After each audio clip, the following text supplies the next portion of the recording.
वसई विरार महापालिकेच्या निवडणुकीची रणधुमाळी रंगू लागली असून यंदा महापौर पदाच्या शर्यतीत नालासोपारा मतदारसंघ किंगमेकर ठरणार असल्याची जोरदार चर्चा राजकीय वर्तुळात सुरू आहे।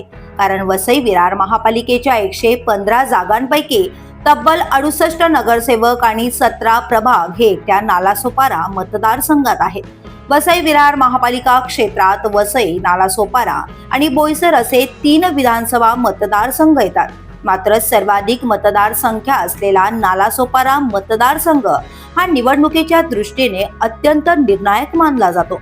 मराठी मतदारांसह उत्तर भारतीय, मुस्लिम, ख्रिश्चन अशा सर्वधर्मीय मतदारांची मोठी संख्या येथे असल्याने इथली राजकीय लढत अधिकच रंगतदार ठरते आहे।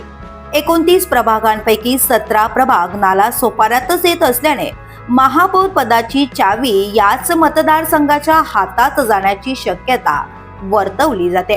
यामुळे सर्वच प्रमुख राजकीय पक्षांनी आपले लक्ष नालासोपाऱ्यावर केंद्रित केले आहे।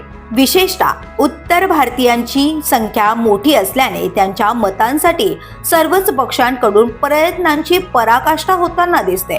कोणी त्यांच्या समस्या सोडवण्याचे आश्वासन देतंय, तर कोणी थेट संपर्क साधून मनधरणीचा प्रयत्न करतंय।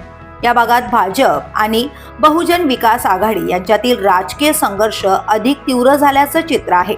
मागील विधानसभा निवडणुकीत भाजपने नालासोपाऱ्यात वर्चस्व मिळवले होते, तर दुसरीकडे बहुजन विकास आघाडीने उत्तर भारतीय मतदारांची संख्या लक्षात घेऊन उत्तर भारतीय उमेदवार मैदानात उतरवत या मतदारसंघावर विशेष लक्ष केंद्रित केले आहे।